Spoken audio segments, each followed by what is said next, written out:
ಶ್ರೀ ವಿಶ್ವಾವಸುನಾಮ ಸಂವತ್ಸರ ಉತ್ತರಾಯಣ ಶಿಶಿರ ಋತು ಫಾಲ್ಗುಣ ಮಾಸ ಕೃಷ್ಣ ಪಕ್ಷವಾಗಿದೆ.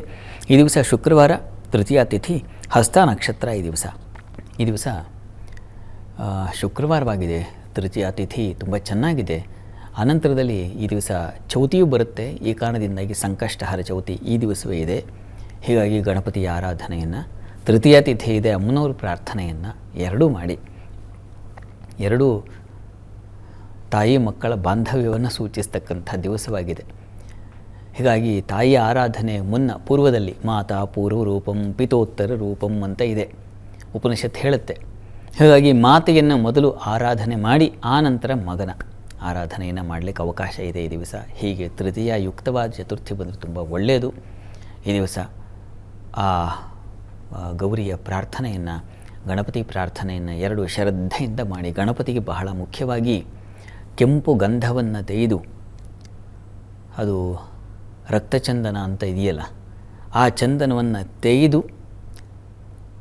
ಗರಿಕೆಯನ್ನು ತೆಗೆದುಕೊಂಡು 21 ಗರಿಕೆ, ಆ ಚಂದನದಲ್ಲಿ ಗರಿಕೆಯನ್ನು ಅದ್ದಿ ಸವರಿ ಗಣಪತಿಗೆ ನೀವು ಅಲಂಕಾರ ಮಾಡಿದರೆ, ಗಣಪತಿಗೆ ಅದನ್ನು ಅರ್ಪಣೆ ಮಾಡಿದರೆ ಗಣಪತಿ ಶೀಘ್ರ ತಂಪಾಗಿಬಿಡುತ್ತೆ. ಅವನಿಗೆ ಅನಲಾಸುರ ಅಂತಕ್ಕಂಥ ಒಂದು ಸಂಹಾರ ಮಾಡಿದ ಮೇಲೆ ಅವನ ಅನಲ ಅಂದರೆ ಬೆಂಕಿಯ ಅಸುರ ಅವನನ್ನು ಸಂಹರಿಸಿದ ಮೇಲೆ ಗಣಪತಿಗೆ ವಿಪರೀತವಾದ ಬೆಂಕಿಯ ತಾಪ ಬಂದುಬಿಡ್ತು.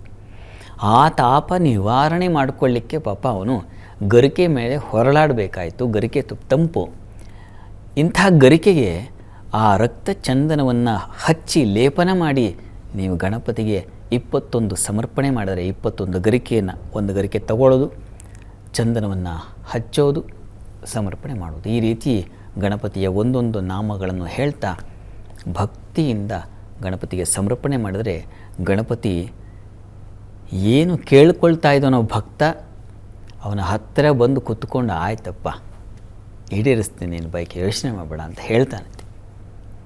ಹೀಗಾಗಿ ಶ್ರದ್ಧೆಯಿಂದ, ಪ್ರೀತಿಯಿಂದ, ಬೇರೆ ಎಲ್ಲ ಮಡಿಯೋ ಮತ್ತೊಂದು ಅದೆಲ್ಲವನ್ನು ಆ ರಾಡಿ ಮಾಡಿಕೊಳ್ಳದೆ ಪ್ರೀತಿಯಿಂದ ಗಣಪತಿಯನ್ನು ಕರೆದು ಬಿಟ್ಟರೆ ಗಣಪತಿ ಅನುಗ್ರಹ ಉಂಟು ಮಾಡ್ತಾನೆ. ವಿದ್ಯಾರ್ಥಿಗಳು ಎಕ್ಸಾಮ್ ಹತ್ರ ಬರ್ತಾ ಇದೆ, ಇನ್ಯಾವುದೋ ವಿದ್ಯಾರ್ಥಿಗಳೇ ಅಂತಲ್ಲ, ಪ್ರತಿಯೊಬ್ಬರಿಗೂ ಪ್ರತಿದಿನ ಒಂದೊಂದು ಸವಾಲಾಗಿರುತ್ತೆ. ಹೀಗಾಗಿ ಆ ಸವಾಲನ್ನು ದಾಟಬೇಕಾಗಿದ್ದರೆ ಸಿದ್ಧಿ ಬುದ್ಧಿಗಳನ್ನು ಕರುಣಿಸ್ತಕ್ಕಂಥವನು ಗಣಪತಿ. ಹೀಗಾಗಿ ನಮ್ಮ ಕಾರ್ಯದಲ್ಲಿ ಸಿದ್ಧಿಯಾಗಬೇಕು. ಆ ಸಿದ್ಧಿ ನಾವು ಉಂಟು ಮಾಡಿಕೊಳ್ಳೋಕ್ಕೆ ಬುದ್ಧಿಯ ಸಮರ್ಪಣೆ ಆಗಬೇಕಲ್ಲಿ ಕಾರ್ಯಗಳಲ್ಲಿ. ಹೀಗಾಗಿ ಇದನ್ನೆಲ್ಲ ನೀನು ಕೊಡಪ್ಪ ಮಹನೀಯ ಅಂತ ಹೇಳಿ ಗರಿಕೆ ಸಮರ್ಪಣೆ ಮಾಡಿ ಅನುಗ್ರಹ ಆಗುತ್ತೆ. ಒಳ್ಳೆಯದಾಗಲಿ ತಮಗೆ.